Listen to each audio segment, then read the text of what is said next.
You are listening to the Maple Footy Podcast, the unofficial football podcast of the North. I'm your host, Sam Little. Find me on socials at SamLittle44 and the podcast at Maple Footy Pod. And now there's nothing left to say except for sit back, enjoy, and welcome to the show. Hello, yes, welcome back to the Maple Footy Podcast, the 75th episode, three whole quarters on our way to 100.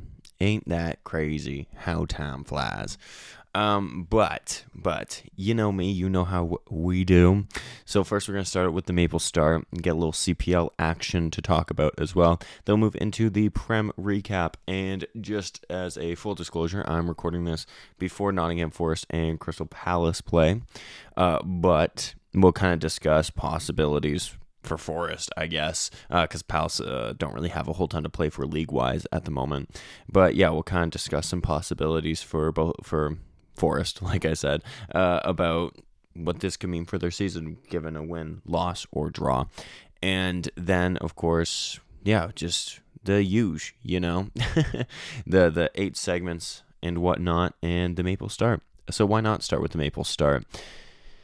Big day for the Liam Miller Hive. Why, Sam, do you ask? Why, oh why? Because last week I had said it's not looking promising for Hull City. They could be relegated. Having Derby beat them last weekend was absolutely massive for Derby, as it got them pretty well safe, whereas it kind of left Hull hoping for a result and for other results to go their way. And that is exactly what happened.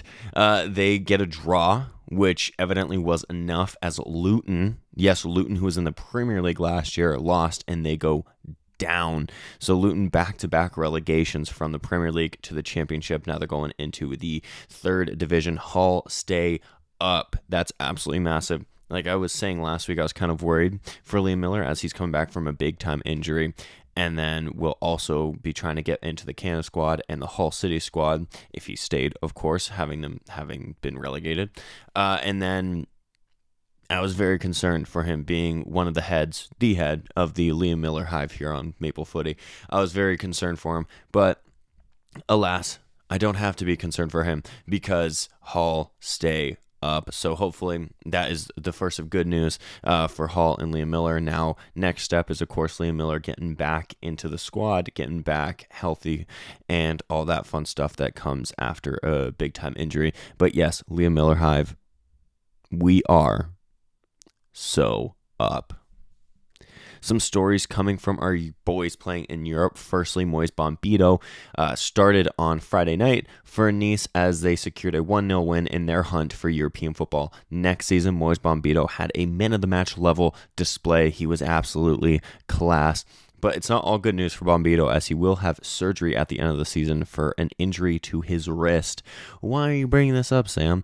That's because that surgery could mean he misses the Gold Cup for Canada. And that makes me a little concerned, given that he is our best center back, and I'm struggling to see who could fill his boots at the Gold Cup. Of course, if he's healthy, Derek Cornelius you would expect to be our other center back, and then you have an empty slot if Bombito isn't there. Will it be Waterman? Will it be Kamal Miller? For me, it would be and should be Kamal Miller, but that's a different tale for a different day. Do you put Kyle Hebert in at center back? Because he is a perennially snubbed member of that back line. He can play literally anywhere. Do you put in DeFougerol? Do you put in, did I say Waterman? I think I said Waterman, yeah. Knight LaBelle, and so on and so forth. McGrath, all these guys that are coming to me off the top of the dome. So yeah, kind of concerning, but we'll have to wait and see. There was potential that if he did get the surgery after the season, he wouldn't miss the Gold Cup. So we'll have to wait and see, really. Our only other real big story coming from Europe was Bayern Munich, as of recording this today, have won the Bundesliga. So Alphonso Davies grabs his 6th league title and his 14th trophy with Bayern Munich. Absolutely massive. Pre-injury, he was having a phenomenal season. I thought he was great. Some of the best football that I think he's played in his Bayern career. And, Harry Kane has finally broken his duck. He finally got a trophy. So, He is a class player and has been long overdue a trophy. And I was looking at his Instagram, and you can just tell how happy this guy is. And honestly, good for him. He's long deserved that, long overdue. He's been one of the best players in the world, I would say, over the last number of seasons, and has been one of Bayern's, if not Bayern's best, over his 2 seasons with the club so far. So good for Bayern Munich back at the top of German football. We knew it wouldn't be a long stay away after they had lost, of course, to Bayer Leverkusen last season. So yes, credit to them. Absolutely massive. Final story for Europe, at least. Tejan Buchanan grabbed 20 minutes off the bench for Villarreal in their matchup. And yeah, not really a whole bunch to say. I just know that he's been impressing at Villarreal, even with that minor injury kind of now behind him. Hopefully, it leads to a permanent move if it means that he is in the plans there. So let's kind of move into some MLS action, as we have a lot of Canadian boys in the MLS. Jason Russell-Rowe, one of our strikers, scored against Charlotte in a 4-2 win for Columbus Crew. He got the 4th goal, the one that iced the victory. So he's having quite the good season, I would say. He's found starts kind of inconsistent. He starts some, gets subbed in for some. It's just good that he can finally, I don't want to say finally, but can grab these goals when his chance comes. That's kind of what I mean. I don't mean finally. He's always been scoring. But yeah, absolutely massive. And then Dane St. Clair kept a clean sheet for Minnesota in a 3-0 win against Austin. Tani Oluwaseyi did not pick up a goal contribution, but he continues to have quite the good season. Another Canadian goalkeeper, Maxime Crepeau, returned to the starting 11 for Portland. Sadly, they didn't win. They lost 4-1. I'm very sorry, Max. You deserve so much better than this. Yep. Kamal Miller also started in that game. Pentemis has a minor knock. I don't know how severe it is or how long he will be out, but that is why Maxime Crepeau got the start. They lost to the Earthquakes, and Mark-Anthony Kaye featured off the bench. So some Canadian action over there. Kyle Hebert picked up a yellow card in a 4-1 loss to the Seattle Sounders. Yeah, St. Louis started the season well-ish, They were a tough team to kind of beat and break down. Maybe they weren't getting the wins that they probably would have wanted, but yeah, have not had a great go of it over the last number of weeks. So Kyle Hebert, I am very sorry. I do hope to see you in the Canada Red very soon, but we'll have to wait and see on that, just because I think he deserves it, honestly. Moving into our Canadian MLS teams, this will be a mix of Can Champ, as that has started, and of course the MLS results. Actually, screw it. First I'm actually going to talk about Can Champ just a little bit here, just because I was technically first before all the MLS action.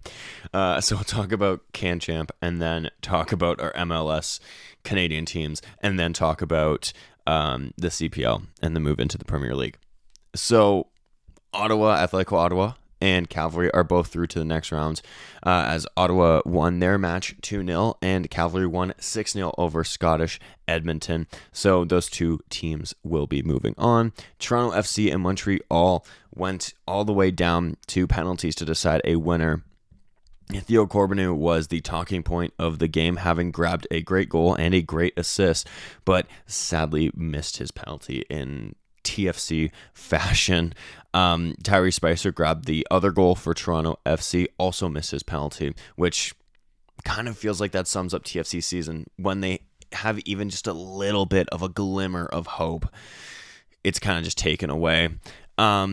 For Montreal, Joel Waterman was also a big talking point. He was at fault, I would say, for both of TFC's goals, but pops up big with a goal of his own and then scores his penalty. So, both goal scorers, well, 2 of the 4 goal scorers were big talking points throughout the entire match. Funny how that works. But yeah, this is TFC's earliest that they've ever exited the competition, and I don't feel harsh in saying that's their season over. Really, I would say. This is obviously probably a different and more in-depth conversation for a different day. But yeah, just they don't look good. This was their only shot at any real silverware, and to get into, say, the Champions Cup next season, or just to keep the fans a little bit happy, win a trophy. It doesn't work out that way. They lose. The fans are irritated, quite frankly, and who can blame them? TFC have not been good. I'll leave it at that at this point, because I do think that I will be talking about TFC, kind of like how I did for the Whitecaps. Just kind of, let's talk about the Whitecaps. Let's talk about TFC, only it won't be nearly as positive. But yeah, we'll kind of move away from CanChamp. And quickly, though, York and Laval, I was about to say Yamal, like the player, never mind. York and Laval play on Tuesday, as do Pacific and Vancouver. Then Wednesday, Forge plays Halifax, and Valor plays TSS Rovers. So now let's get into MLS Canadian action. Sorry, we're kind of all over the place here. So much Canadian stuff. And let's start with Vancouver, because they are the best, not just Canadian team in the MLS. They're the best team in the MLS right now. Why? Because they are through to the CONCACAF Champions Cup final. Absolutely massive. They looked incredible against Inter Miami in Miami. They looked phenomenal. So good. I can't say how exciting it is to see a Canadian team in the final. I really hope, really hope they win that. June 1st, they will be playing that matchup. And who is it? I had it written down, and now I cannot find it in my long list of notes. They will be playing... They'll face Cruz Azul on June 1st. Huge. They are now the third and final MLS Canadian side to make the final of that competition.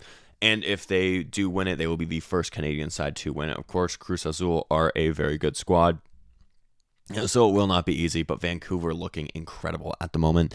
More about Vancouver in the MLS. They beat Real Salt Lake 2-1. Jaden Nelson scores a beautiful. If you haven't seen it, go watch it. It was a great solo run that grabbed them the goal.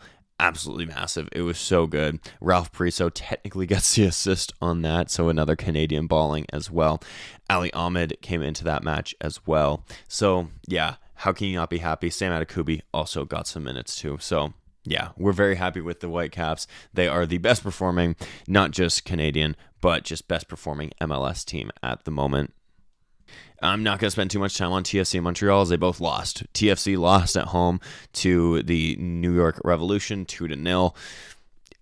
Yeah, that's about all I got to say on that matter.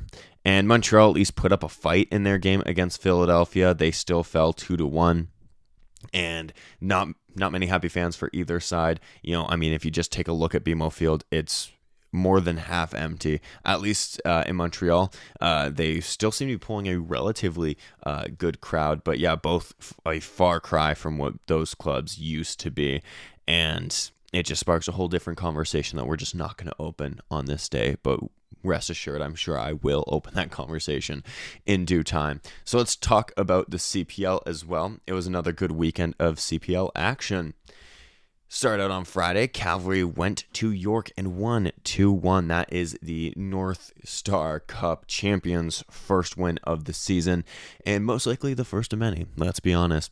Tobias Warszewski was the star of the show, but not to be outdone, Altabelli and Sholajimo linked up on York's one and only goal, another player that is having a phenomenal season so far in the Canadian Premier League. Fraser Aird, though, got the winner in the 69th minute. So, yeah, York still having that problem of seeing out games, I find. Whether they're in the driver's seat or whether they're chasing it, they just seem to lack that final oomph, because you can see it. There's a good team there. There's a lot of good players there, but they just seem to kind of lack that final little bit that will get them over the line. Whereas Cavalry looked like they found their footing over this past week, of course, with that win in CanChamp, and then, of course, grabbing the win against York here. So, yeah, York needs to kind of, I think, sort that out a little bit, whereas Cavalry will have to build on this. I do think York can sort it out. They do have all the pieces, it seems. It's just a matter of putting it all together, I think. But moving into the next game, it was Atletico Ottawa and Pacific. In my opinion, probably the best match of the weekend. And this was very much a tale of two halves. I thought Pacific was far and away the better team in the first half. But quick shout out to Amir Didic, who went off injured, and it didn't look pleasant. So hopefully he is okay for Atletico Ottawa. After he went off, Walker came in to replace him, and just 5 minutes later, Walker is the man that gives Ronan Krat a goal for Pacific, and it was well-deserved to that point for Pacific. They were genuinely the better side, and by some margin. They looked great. Then the second half came, and tables turned. My, how the turntables. A little Office reference for anybody who watches The Office. Kevin Santos grabs a goal, and Tenaro grabs the second, and from there, it really never looked like Ottawa was going to give it up. Santos, by the way, with another banger in the CPL. The CPL is literally becoming the home of absolute beautiful goals. It's crazy. And then David Rodriguez, probably the league's best player to this point in the season. Altobelli probably may have a case as well, but David Rodriguez for Ottawa has been unstoppable. He's looked phenomenal. He grabs a goal in the 69th. Sam Salter was the glue that held it all together for Ottawa in the second half. And yeah, Ottawa looking like the team to beat at the moment. They have been, in my opinion, probably the best and most consistent team this season. You know, you have your teams like Pacific and York who in all fairness, have looked good, but just haven't been able to get it all to mesh. Then you've got Cavalry and Forge who have, gotten results but haven't looked the level that we're used to them looking. And then you have Atletico Ottawa who have looked great from game week 1 and haven't lost yet. They look phenomenal. So is this the season for Ottawa? I guess only time will tell. If they keep Rodriguez playing how he is, yeah, there's a possibility it is. And the next match of the weekend, I should say, was Halifax against Forge. It was a 0-0, and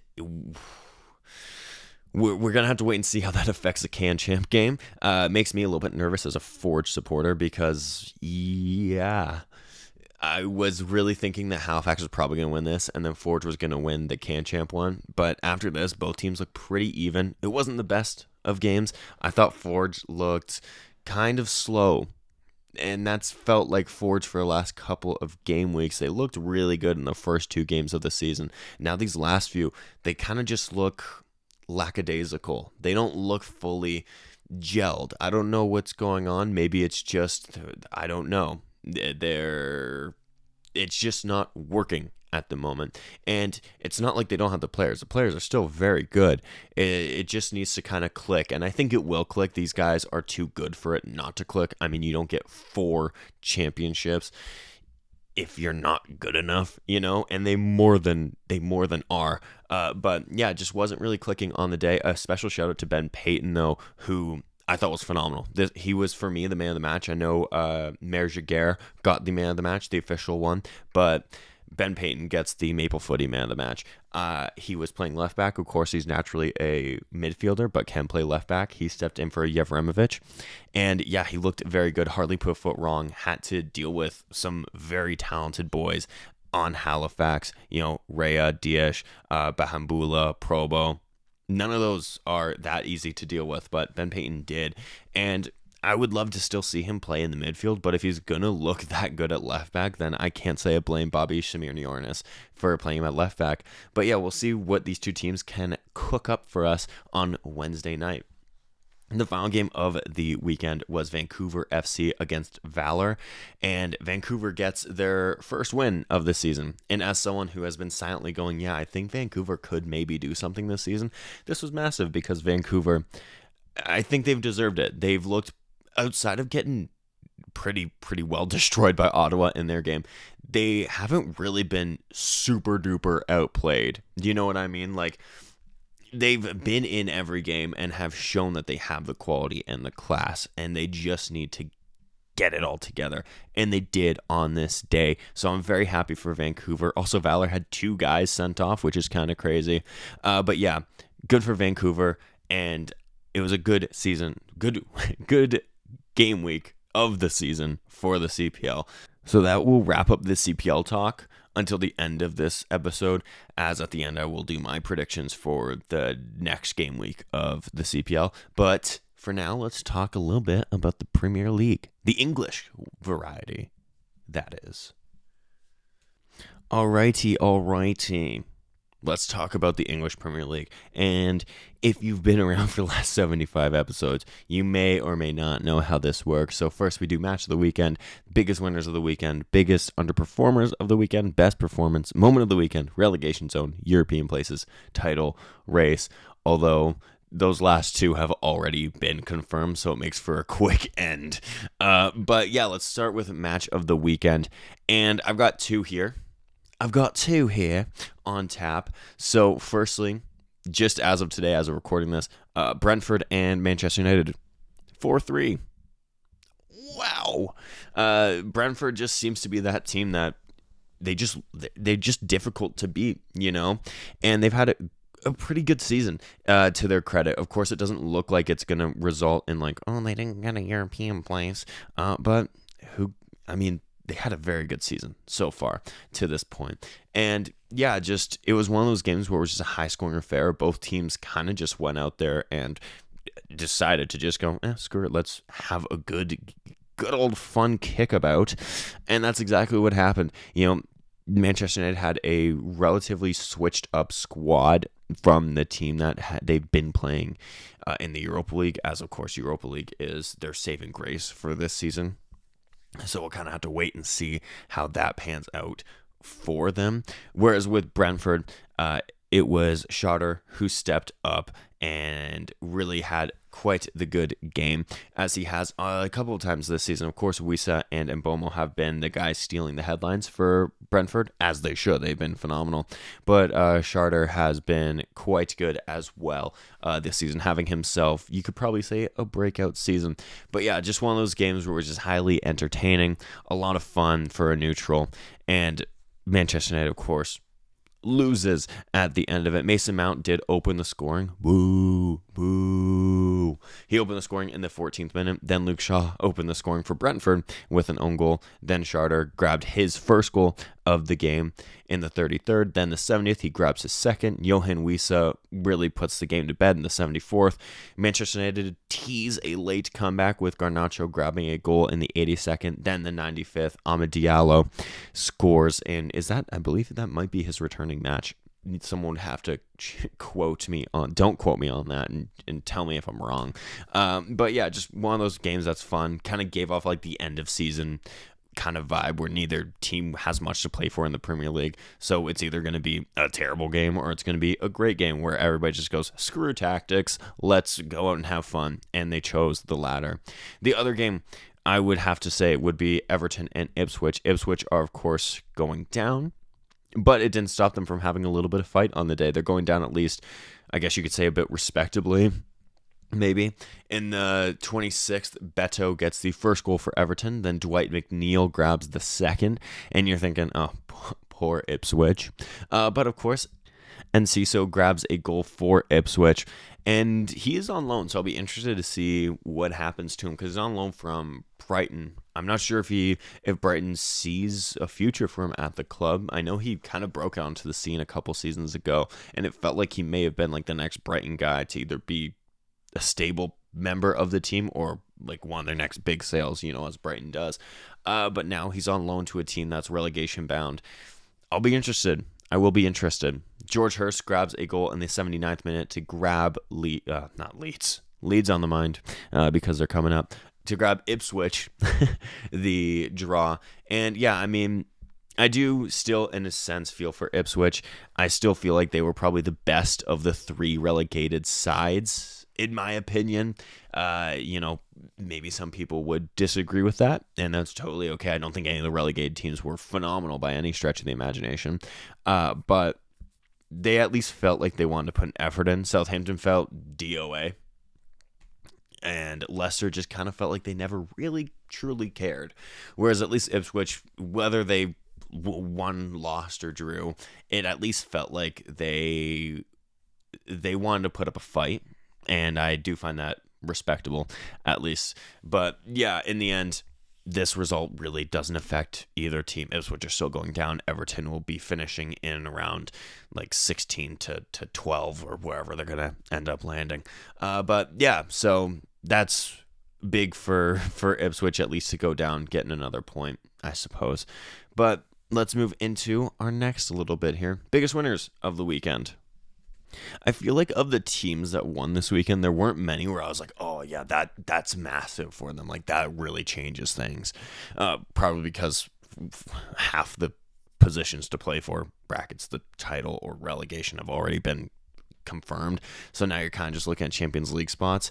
And for the guys that are chasing Champions League, a couple of them drew. Newcastle drew. I have, of course, Nottingham Forest have not played yet. And then Chelsea won, Manchester City won, Villa won. And that's kind of how we're feeling. So winners of the weekend are kind of going to beat those teams, really. Manchester City, Villa, and Chelsea. All of them grabbing wins in their hunts for Champions League. We'll start with Villa because they do still have an outside shot of Champions League. I don't think, sadly, they have had a great season. I just don't think it's going to happen for them this time out. It is a shame because they were so entertaining to watch in the Champions League and, in my opinion, have been quite the entertaining team to watch.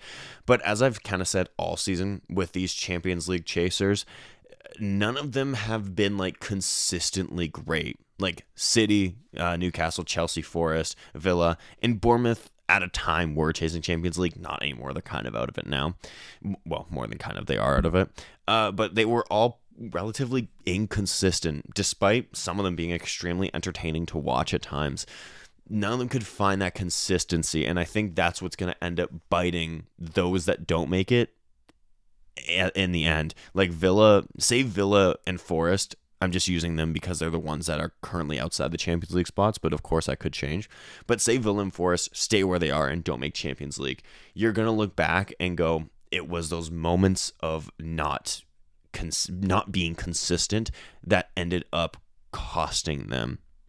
And the same could be said for, say, Chelsea and Newcastle if they both finish outside of the Champions League spots, or Manchester City. You get my point. But regardless, it just feels like these teams just haven't been consistent, and that is why we're kind of in the place that we are, where we're going, oh man, like literally any of them could still get it. But yeah, Villa guts out a big win over Fulham, who, of course, as we know, aren't the easiest team to go and beat. They have proven to be quite the test for a lot of teams this season, but it was really decided in the 12th minute. Youri Tielemans gets a goal, John McGinn gets the assist, and that was the only goal of the match. Now, of course, there were other chances, but yeah, it was. You could say it was done in the 12th minute. But we'll kind of move ahead and talk about Manchester City. Another just 1-0 when Kevin De Bruyne, potentially with his parting gift to Manchester City, if they do end up winning or getting into the Champions League. This could have been the game, the moment that it may have well become a reality. Because, as we know, Manchester City started the season not great, but have really, really come into their own past like December, January time, and have really just, I don't see them missing out on Champions League, honestly. And yeah, Kevin De Bruyne, the man who's going to be leaving them at the end of the season, grabs himself a goal, what could be, like I said, his final major contribution for the club that he has spent so many years with. And I guess it's a nice parting gift for the Belgian and for Manchester City. And of course, the other one is Chelsea. They played the newly crowned official champions. And yeah, I mean, Chelsea, I thought, looked pretty good. They didn't look phenomenal. I thought Liverpool looked... they looked like a team that just won the league, quite frankly. Like they looked like, yeah, like we've won the league. Probably been celebrating all week. And credit to them. But yeah, Chelsea still, I thought, capitalized when they could. Enzo Fernandez scored in the 3rd minute. It was a very nice goal, nice play from Palmer to Neto, and then Neto to Fernandez. The second goal, of course, Jarrell Quansah. Poor Quansah, by the way. A word on Quansah real quick. I feel so bad for him right now because the own goal goes down as his own goal, but really it wasn't his fault. It was on Van Dijk for hoofing the ball right at his back, and it goes in. And then he also gives away the penalty that Cole Palmer then converted. Yeah, once again, it wasn't really his fault. Dominic Szoboszlai sold him the pass, and Quansah had to kind of dive in as Moise Caicedo was bombing to get there in the 95th minute. So yeah, Sorry, Kwanzaa, you may be the guy that's going to be getting the heat for that one. I really don't think you should be getting the heat for that loss, but regardless, it really doesn't make a difference for Liverpool. For Chelsea, it makes a world of difference as they start a very, very, well, they've been on this tough run, so as they continue a tough run, they have Newcastle next, then Manchester United, then Nottingham Forest. 2 of those 3 teams are also chasing Champions League. Not good. And then, of course, Manchester United have always been a tough team for Chelsea to break down.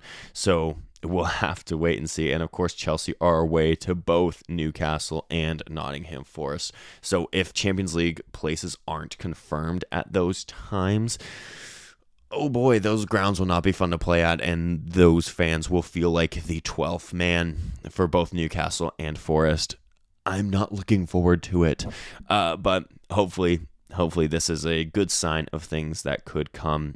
We'll have to wait and see, of course, but we'll kind of move into our next little segment here. We'll talk about biggest underwhelmers, and I don't really want to cheap out here, but I really don't really.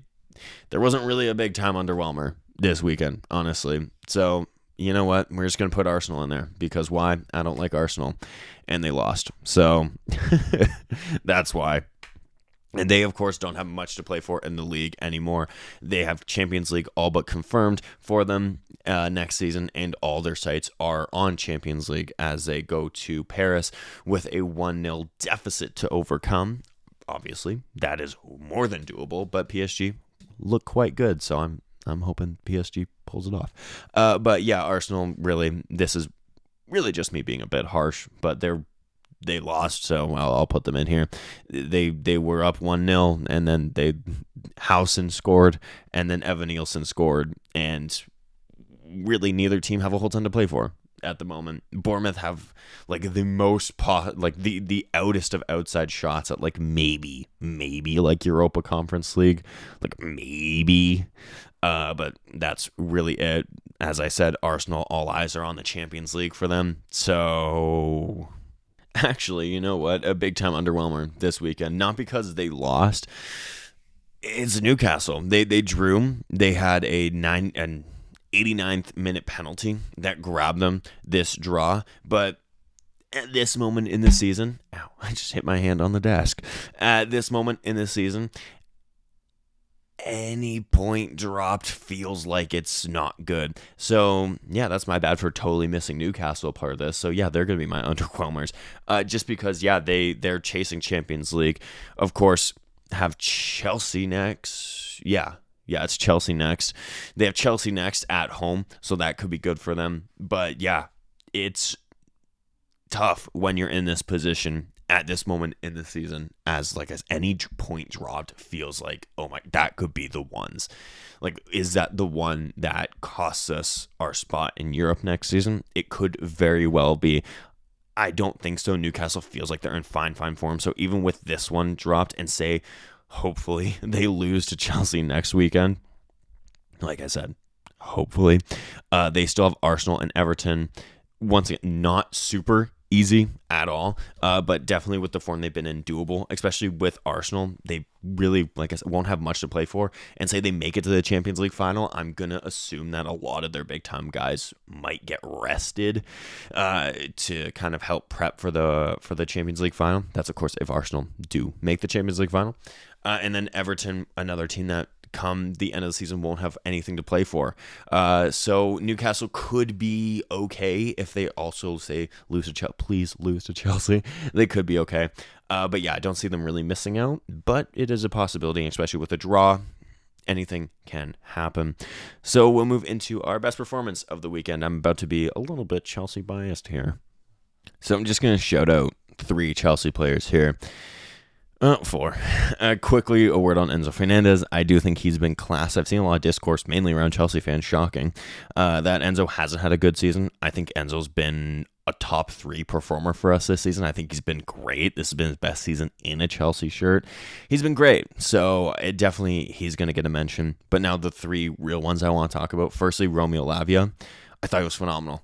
He was amazing. He was so good. He was everywhere, linked up the play so well. Such a unique profile of player that makes me wish he was healthy for even 30 games in the season. I think he was so good on the day. He genuinely was. Linked up the play so well, won back the ball a ton, and just felt like he was everywhere. Oh man, he was so good. Proper midfield display. Another proper midfielder, Moise Caicedo. I've seen so much another player, so much discourse around him, not from Chelsea fans, but from a lot of outside fans. Not really find himself made team of the season list. Not really find himself in many player of the year nominee kind of things.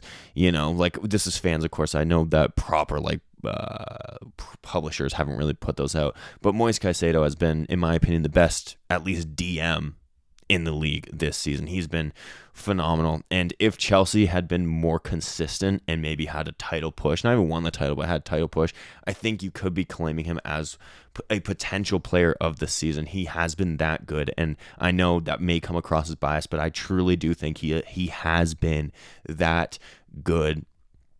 Just so good. Like, it felt like he was winning everything.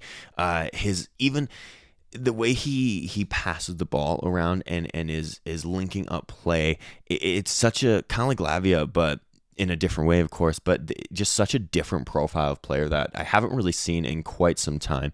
He really separates himself from the other 100 million pound midfielders in the league who are getting the credit that Moise Caicedo should be getting. And yes, I'm talking about the man that wears 41 at Arsenal Football Club.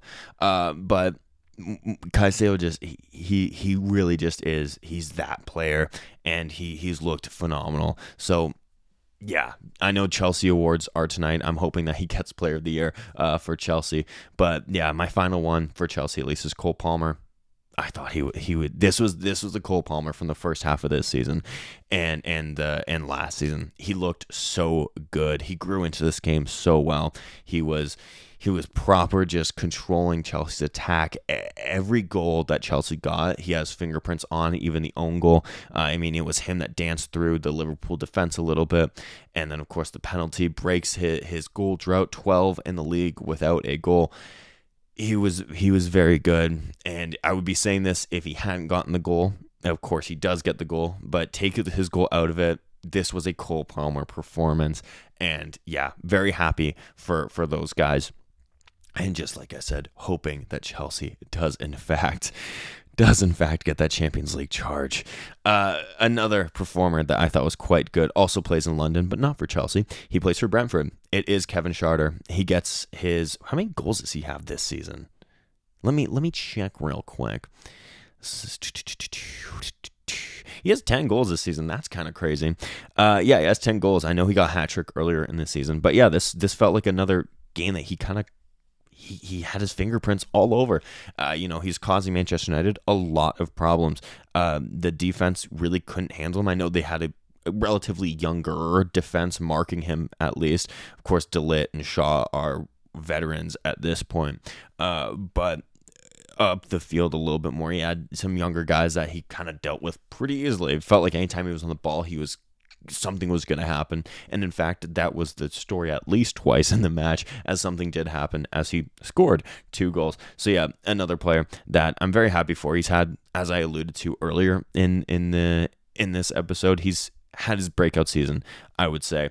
And he's been just proper. He's been very good. And when, say, Wissa or Mbomo haven't stepped up, although Wissa did score on the day, but when they haven't really had their effect that we know that they can have, it feels like it's been Schade that's been the guy to kind of call upon to have that effect on a game.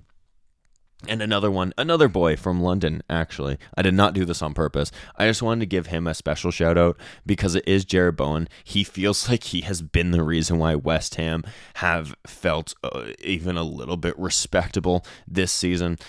He has been very good, and he has been since his time with West Ham, and I just wanted to give him a little entry in here. 10 goals, 7 assists on the season. He scored against Tottenham on the day. Yeah, where would West Ham be without him? I don't know. If I was a club, I would be putting in a cheeky little bid for him. I feel like 40 million, maybe 50 million would be enough to get his services, and he's good enough to cost that much, especially in today's transfer market.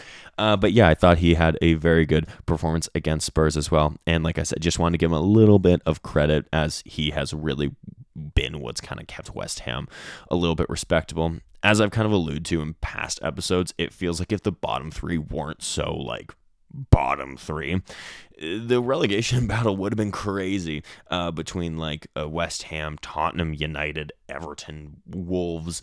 They haven't been the most consistent or great teams, but at least for West Ham's sake, they do have Jared Bowen. And I would be terrified if I was a West Ham fan if I was to say lose Jared Bowen. So let's move on to the moment of the weekend. Moment of the weekend, in my opinion, has to go Jamie Vardy. Referee gets taken out. He's laying on the ground. Jamie Vardy grabs the whistle, and in typical Jamie Vardy fashion, he is extremely funny. He blows the whistle, calls the play to an end, and I just thought that was very funny. So that is definitely one of the moments of the weekend, if you ask me. And yeah, I mean, there weren't like many massive kind of, same with a few things I've been saying this episode. There wasn't really like a massive moment where I was like, that was a big moment for this club or this player. So I'm biasly, again, I'm going to go with Cole Palmer breaking his goal drought. And really just for that reason, he broke his goal drought. And I'm really reaching here on this one. Like I said, there wasn't really many moments where I was like, yep, that's the moment, which is hence why I started out with saying that Jamie Vardy blowing the referee's whistle was the moment of the weekend. But yeah, we're kind of going to quickly move on from this one just because, yeah, relegation zone, another one that we're about to quickly move on from because, yeah, all the three teams have been confirmed. Nothing has changed. Southampton, Leicester, Ipswich, all relegated. Ipswich grabs a draw. Leicester faced Southampton and Leicester won 2-0. Jamie Vardy grabbed a goal, which is nice. His little retirement tour, I suppose. Well, leaving tour, I suppose, for Leicester. And yeah, that's really about that. Champions League is really where it's at. The chase for Europe at the moment is really where all eyes, I think, should be for the neutral, at least. Because you have Aston Villa in 7th, who it really does feel like it's out of their hands. But if they kind of keep racking up points and results, maybe someone drops points and Aston Villa gets in. So they can only do what they can do. Then you have Nottingham Forest, who as of recording have not played. But if they do win, they, depending on by the amount of goals, they go to 5th or 6th, but they would have to win by 9 to get there. So even if they win or lose, they're most likely going to stay in 6th. It's just a matter if they're going to draw level on points with Chelsea and Newcastle. We'll have to wait and see. If they like I said, if they lose, they'll probably stay 6th unless they lose by 7 or more goals. That would see them go down below Aston Villa, and Aston Villa goes 6th. So, which is why I'm saying Forest are staying 6th regardless of the result. It's just a matter of if they're going to tie on points with Chelsea and Newcastle. Of course, Chelsea had won against Liverpool, and they continue to maybe get something from this season. We'll have to wait and see. They, of course, play Newcastle, who are just above them in the table, next at St. James's Park. I'm actually terrified for that game. That's going to be very difficult. A St. James's Park that's in full, like, proper just fandom is going to be difficult. But we'll see. We'll hope. We will hope, I suppose. And Newcastle, of course, as I just mentioned, are just above Chelsea on goal difference. And above them by 1 point is Manchester City, who, to me, feel the safest of all these teams that are chasing Europe. I know they're only a point better off than Chelsea and Newcastle. But, yeah, they just feel like I don't know. They feel like they've citied this and they're going to be fine. You know, above them is Arsenal, who, like I said, they don't have much to play for the remainder of the season in the Premier League. It's all eyes on their Champions League campaign. So we'll have to wait and see what PSG holds for them on Wednesday night, I believe they play. So yeah, that's kind of the European race. I'm like just knocking on all the wood that Chelsea pulls it off. And then, of course, title Liverpool are the champions. That, of course, hasn't changed. They won last weekend. So I don't know who they have for the rest of the season. Let's see. They have Arsenal next, I'm sure. Even though they have the title wrapped, I'm sure they want to win that one. And then they have Brighton and Palace to bring to an end their title-winning campaign. So, yeah, that kind of wraps up our Prem chat. But let's kind of talk about the CPL for just a few more moments. So only 3 games this weekend in the CPL, as Forge and Vancouver both have the weekend off. So starting out, Atletico Ottawa and Valor. I'm gonna go Atletico Ottawa. It feels wrong to predict against them. So we're gonna go Atletico Ottawa, and I'm gonna say it's going to be a high-scoring game. We're gonna go 4-1. Yep. Why not? 4-1 Atletico Ottawa. Halifax and Calgary could be the game to watch, I think, because as 2 teams that feel like they're in the hunt at the moment. And you know what? I'm going to back Halifax in this one. Even though Calgary had a very good week, I'm going to go Halifax. I think it'll be close. I'm going to go with a 2-1 for Calgary. And then Pacific and York, the tale of the 2 teams that feel like they could be doing a little bit better results-wise, but play-wise, I don't know, maybe I'm just very nice, I don't know, but I feel like both these teams have been good this season, just lacking the results.